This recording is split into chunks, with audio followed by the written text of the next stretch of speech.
Bismillahirrahmanirrahim. Assalamu alaikum.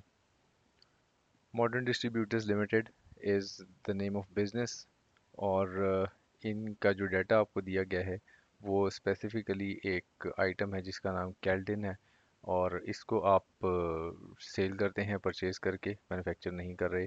आप इसको ख़रीदते हैं और बेच देते हैं।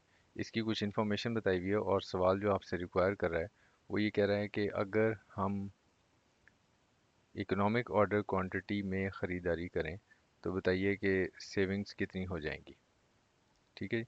सो ये आपसे वो पूछ रहा है कि सेविंग वर्कआउट करके बताओ कि अगर हम इकोनॉमिक ऑर्डर क्वांटिटी में परचेजेस करें। सो पहले तो आपको EOQ फाइंड आउट करना पड़ेगा और EOQ फाइंड आउट करने के लिए वही तीन वेरिएबल्स चाहिए आपको। एक तो आपको एनुअल रिक्वायरमेंट पता होना चाहिए, आपको कैरिंग कॉस्ट पता होना चाहिए और आपको ऑर्डरिंग कॉस्ट पता होना चाहिए। ठीक है। सो जो एनुअल रिक्वायरमेंट है वो कैसे पता चलेगी? वो ऐसे पता चलेगी कि 2,40,000 पूरे मुल्क में सेल होता है, 2,40,000 टन, और 32.5% जो है वो MDL का शेयर है। तो यहाँ से तो एनुअल रिक्वायरमेंट आपको इजीली पता चल जाएगी। सो आप क्या करें, 2,40,000 को मल्टीप्लाई कर दें 32.5% से, तो you will get to its annual requirement. इतना आपको ख़रीदना होगा। ठीक है। अब जो ऑर्डरिंग कॉस्ट है, सॉरी कैरिंग कॉस्ट, उसको फाइंड आउट करने का तरीका क्या होगा कि कैरिंग कॉस्ट से मुतालिक इन्होंने सवाल में ही बताया हुआ है कि carrying cost is 1% of cost of material. Material जितने का आप ख़रीदते हैं उसकी जो कॉस्ट है उसका 1%। तो अब यहाँ पे देखें एवरेज सेल प्राइस लिखी हुई है। तो इसका मतलब मुझे सेल प्राइस तो मालूम है, लेकिन मुझे आ, ये नहीं पता कि मैं ख़रीदता कितने का हूँ, क्योंकि कैरिंग कॉस्ट के लिए तो उन्होंने कहा कि 1% ऑफ कॉस्ट ऑफ मटेरियल। तो अब यहाँ पे अगली एक बहुत ही इंपॉर्टेंट परसेंटेज बताई हुई है, एंड दैट परसेंटेज इज उनका प्रॉफिट मार्जिन 25% ऑफ कॉस्ट। इसका मीनिंग क्या है? इसका मीनिंग ये है कि मेरी profit margin is 25% of cost, यानी कि मेरी सेलिंग प्राइस में से अगर मैं कॉस्ट माइनस कर दूं तो ये प्रॉफिट आ जाता है, और profit margin is 25% of cost. ठीक है। तो इसका मतलब इस इक्वेशन को पूरा करने के लिए मुझे एक बैलेंसिंग फिगर डालना है, वो है 125। अगर मैं 125 यहाँ लिख दूँ तो मेरा ये इक्वेशन ट्रू हो जाता है। राइट। सो अब जब मैंने ये बना लिया तो इस अब मुझे ये देखना है कि ये जो वैल्यू दी हुई है 22,125, ये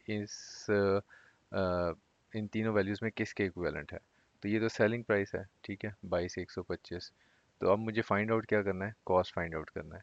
तो इसका तरीका ये होता है कि जो वैल्यू जिसके इक्विवेलेंट है उससे डिवाइड करें, यानी कि 22,125 को आप डिवाइड करें, ये किसके इक्विवेलेंट है? ये 125 के इक्विवेलेंट है, और मल्टीप्लाई करें उससे जो आप फाइंड आउट करना चाहते हैं, यानी कि कॉस्ट में फाइंड आउट करना चाहता हूँ। तो इस तरह से ये मुझे पता चल जाएगा कि एक टन जो है उसकी कॉस्ट कितनी बनती है।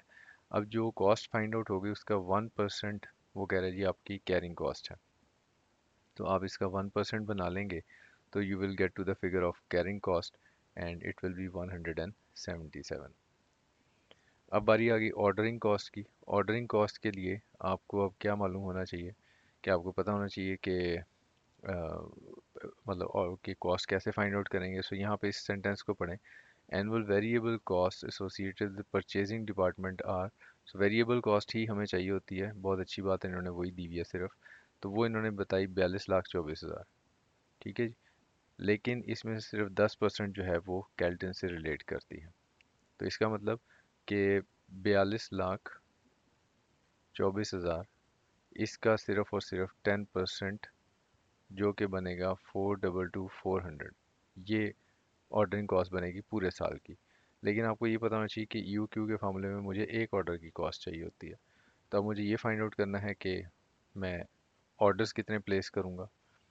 तो नंबर ऑफ़ ऑर्डर्स हम कैसे फाइंड आउट करेंगे? हमारी जो डिमांड है वो 78,000 है, और हम जो ऑर्डर प्लेस कर रहे हैं, देखें प्रेजेंटली इन्होंने बताया हुआ है आपको सवाल में, presently MDL is following policy of 6500 unit आप ख़रीदते हैं एक दफ़ा में। ठीक है। तो नंबर ऑफ़ ऑर्डर्स हम कैसे फाइंड आउट करेंगे? Number of orders find out करने के लिए आपकी जो रिक्वायरमेंट है 78,000, वो आप 6,500 का एक ऑर्डर प्लेस करते हो। तो इससे मुझे ये पता चल जाएगा कि मैं कितने ऑर्डर प्लेस करूँगा। तो I will be placing 12 orders. ठीक है जी। अगर मैं 12 ऑर्डर्स प्लेस करता हूँ और टोटल ऑर्डरिंग कॉस्ट इतनी है, तो मैं अगर इसको 12 से डिवाइड कर दूं तो आई विल गेट टू एक ऑर्डर की कॉस्ट 35,200। ठीक है जी। तो अब मेरे प्री रिक्विजिट्स पूरे हो गए कि अब मुझे ये पता है कि एनुअल रिक्वायरमेंट कितनी है, ऑर्डरिंग कॉस्ट कितनी है और कैरिंग कॉस्ट कितनी है। तो अब मैं इजीली फाइंड आउट कर सकता हूँ कि इकोनॉमिक ऑर्डर क्वांटिटी कितनी होगी। So you Q find out कर लेने के बाद अगला काम बहुत ही आसान होता है कि आपको सेविंग्स फाइंड आउट करनी होती हैं। उसके लिए आपने total purchase price find out करनी होती है, और टोटल परचेज प्राइस और टोटल ऑर्डरिंग कॉस्ट और टोटल कैरिंग कॉस्ट। सो ये कैलकुलेशन यहाँ पे बहुत ही सिंपल बनी हुई है, मैं इसको रिपीट नहीं कर रहा हूँ।